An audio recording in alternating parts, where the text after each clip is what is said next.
guys, welcome back to another vlog on the channel. So today is a race against the rain, right Raven? Sugar is so tired. Anyway, yeah, we've got some pouring rain coming in and I'm just trying to get a lot done before that rain hits. You want to say hi? Say hi to your fans. Boop. All of our snow here in Vermont has melted. It has been very, very warm today. Yes. I was in a t-shirt earlier for the first time this year. Anyway, I am scrambling to get this pen cleaned out. So in the winter when it snows, you have hay scraps or manure scraps that just kind of get left behind. That gets buried by the snow and you start accumulating this. When that snow finally melts, you're left with this huge amount that you have to take out. This is what post-snow melt looks like. It's crazy. This is all like little tiny scraps that have just accumulated over winter. This just revealed itself yesterday pretty much. And once it shows itself, then I come out through and I scrape it all out. So that is what I've been doing this afternoon. I think I'm on 22 wheelbarrow loads. I started with this area first. You can see it's kind of been drying. And then this area, there's quite a bit of water. Thankfully, it is windy, so it's getting whisked away. And I'm trying to get as much of this out before the rain hits because this is going to really clog up and not drain very well. So I'm really just trying to think about drainage and then getting the girls a dry place to stand. Thankfully, they have their shed, which is dry. And by the way, Raven was in her shed the other day. It was 55 degrees. Too hot for her, so she goes in the shade in the shed. They did not use the shed pretty much all winter, but they use it in the summertime when they get hot. This needs to all get scraped out, and I was hoping to use a tractor, rent a tractor, but you know, animals are expensive, so don't have money for that right now. So yay, peasant manual labor. Now that all the waste under the snow has been revealed, I want to get it out as soon as possible so the girls aren't standing around in the muck. Look how lovely this is. Let's see if I can do it one-handed. Ugh. Dripping, dripping, dripping.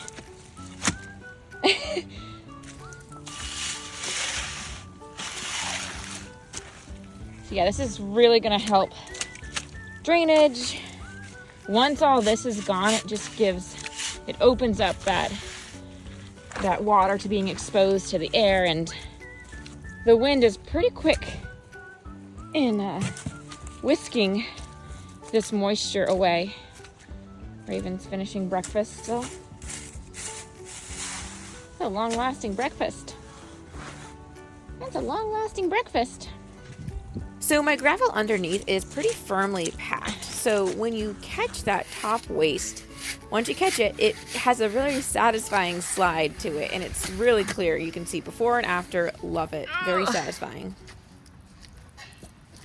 Now, as I was mucking the pen, I was unaware that Puppy was inside doing her own vlog. In a previous video, I introduced Puppy, who doesn't yet have a name, but she is a former stray/foster dog that I just got spayed. While she's recovering, she's been wearing that famous cone of shame. I don't feel good having her wear it unsupervised, so when I go off to work, I set up our security camera to watch her. She's recovering very, very well and seems to have gotten used to the cone. Anyway, since today I was right outside, I decided to not put the cone on, and that gave her the liberty to get into a little mischief.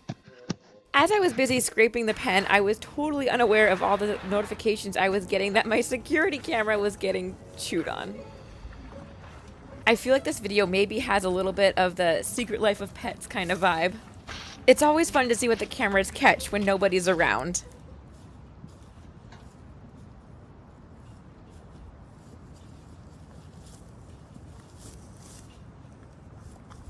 Dumping each wheelbarrow is a bit of a chore in and of itself, so wheelbarrow after wheelbarrow gets to be quite exhausting.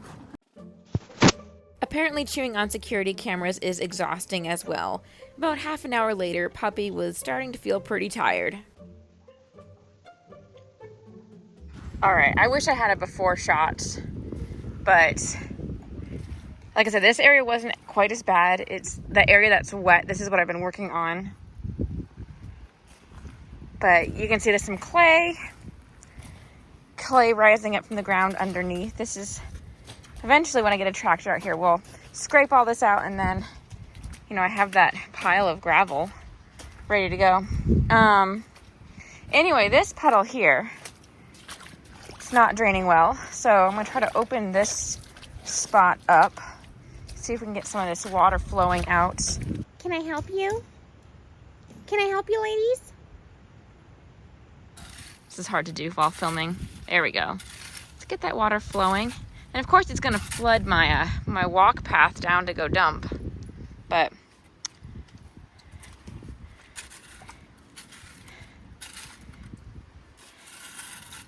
flow, river flow. All right, this is gonna be wicked heavy. It's like cement. Raven!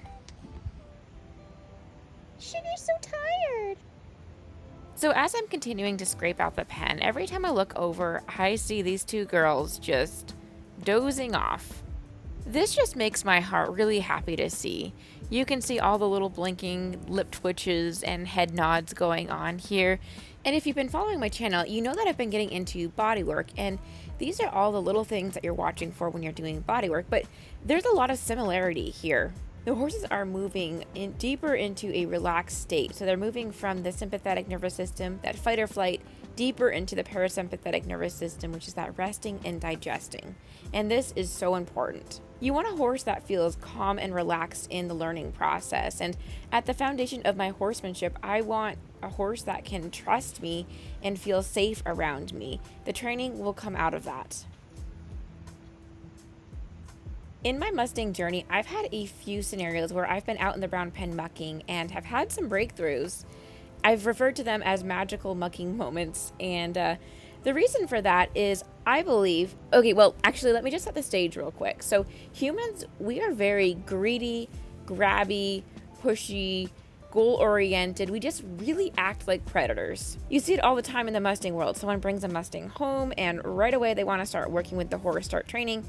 And it's just clearly we're trying to get to an objective from point A to point B. It's quite mind-blowing, and also just how unaware we are that we are doing that, myself included. And that's why I think that mucking, it is very special, because when you go out in the pen, you're kind of unassuming. You're just focused on this mundane task of cleaning up, and you're not putting any pressure on your horse. And they're just being there in your presence. You're not focused on getting a training goal done. You're just in a state of being with them. And I think that really allows them to start unwinding and relaxing in your presence. And for someone who was formerly quite unaware, mucking was what allowed some of that magic to happen. All right, I'm gonna have to wrap up, but I'll show you guys what I've done. I just trashed this path. It's great. If this has drained a bit, but I'm gonna open up my river again.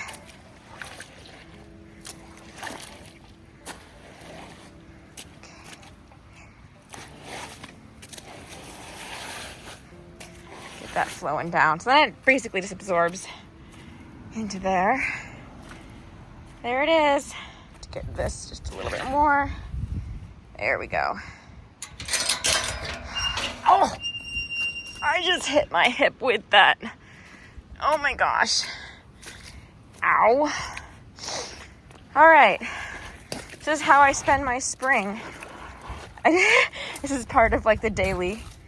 Every spring is just making these drainage trails.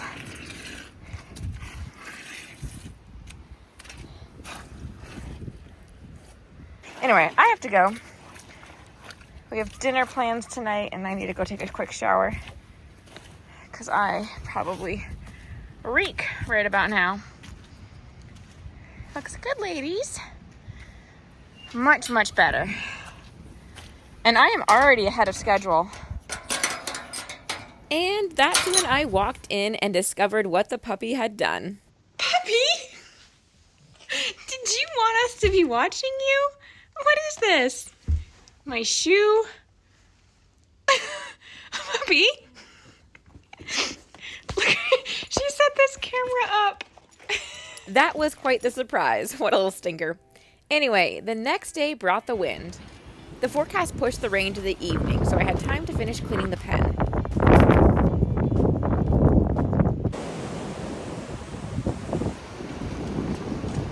The winds made the girls a little bit antsy, and they were kind of taking it out on each other. I just kept mucking out the pen, and thankfully the wind is really helpful for drying out the footing.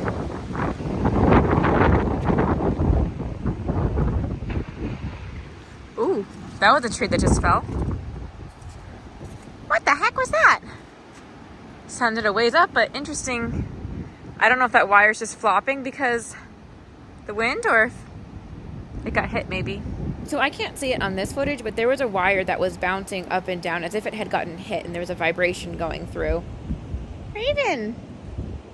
All right, I pretty much got all of the round pen scraped out. Now you can clearly see the water, and it's actually drained quite a bit. This is disgusting though, and the reality is there still needs to be like a whole layer scraped off. So eventually, if and when we get a tractor in, yeah, all this top layer of gravel is going to come in, and I'll show you guys. Somewhere around here I had a hole, but if you dig deep enough, wow.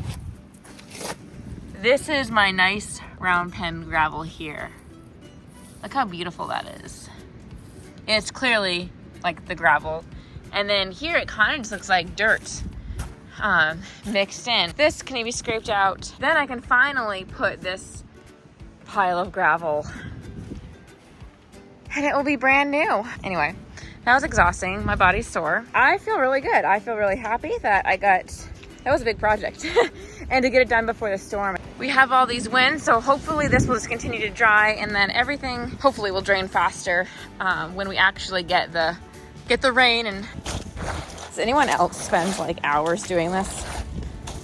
All right, we're flowing. So sure enough, that crashing noise was a tree or pole coming down. A couple houses down, the road was closed.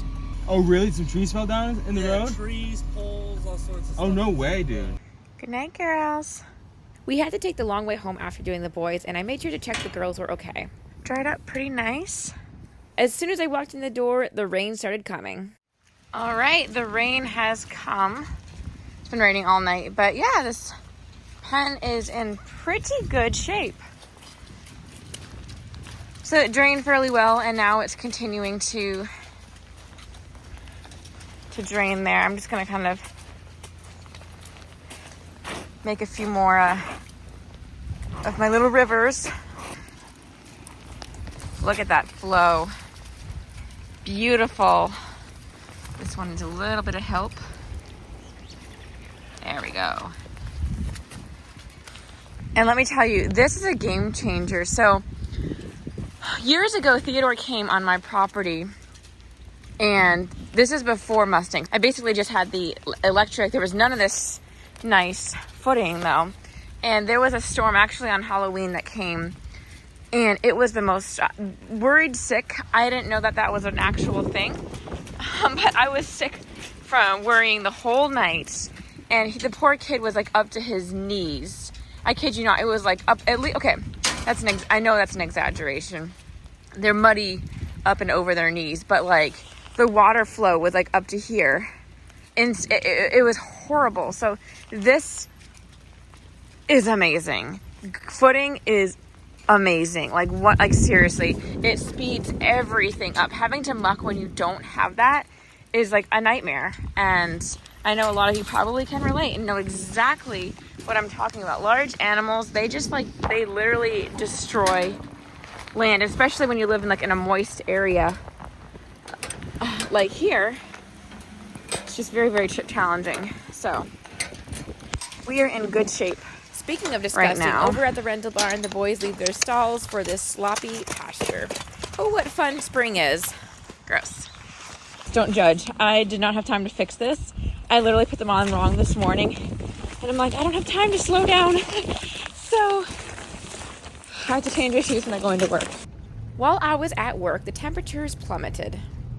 All right, we are back to snow. How about that?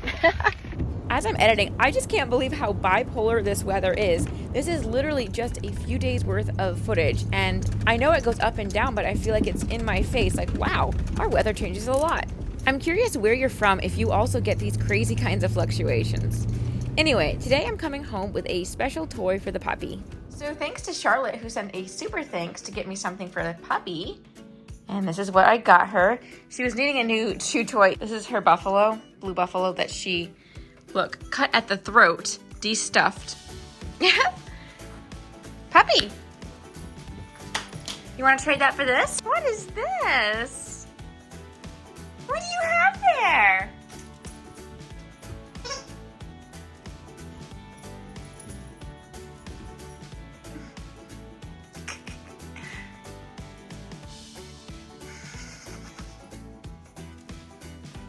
Oh, she loves it. Thank you, she says. I also got her some chewies, edible chewies. So it's now a few days later. We had some rain, a lot of rain, snow even, it got cold. Now it's warm again, and this is what the pen looks like. Quite a bit better than it was just a few days ago. So this has come a long way, and I feel like I'm ahead of schedule now. So this is something I do every spring, but here we are, middle of March. Still a little wet over here as it's draining, but here's down by the gate. That puddle has all dried up.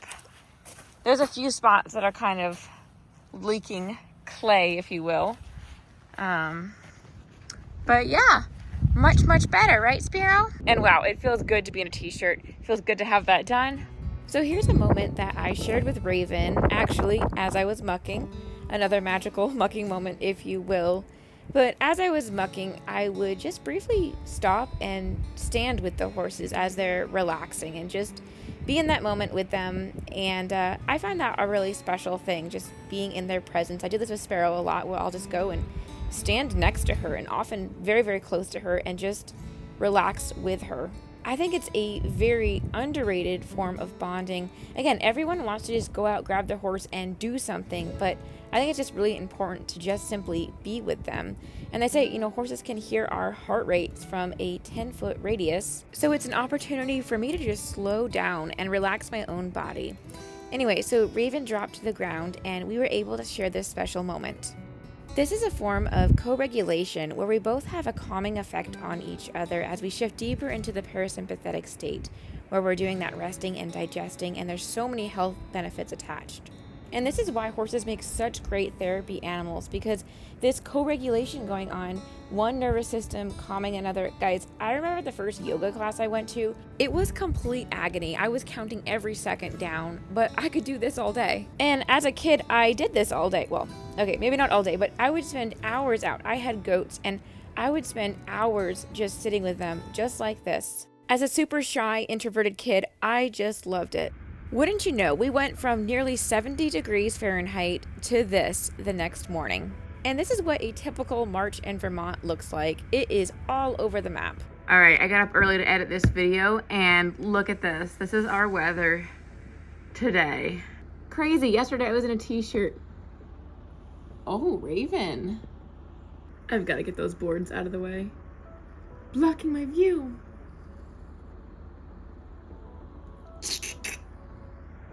Oh, a sparrow. Oh, wow. Oh, those boards need to go. They are leaving today.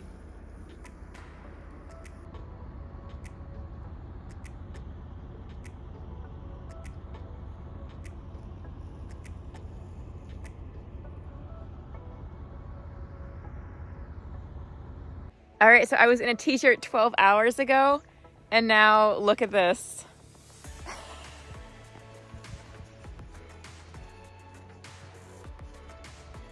And look how sloppy this pen is. Oh, there's my coffee from yesterday. It's a good thing that I got that cleaned out though. I think I am just gonna have a disgusting pen for a while now. Anyway, thanks guys for watching. See you in the next one.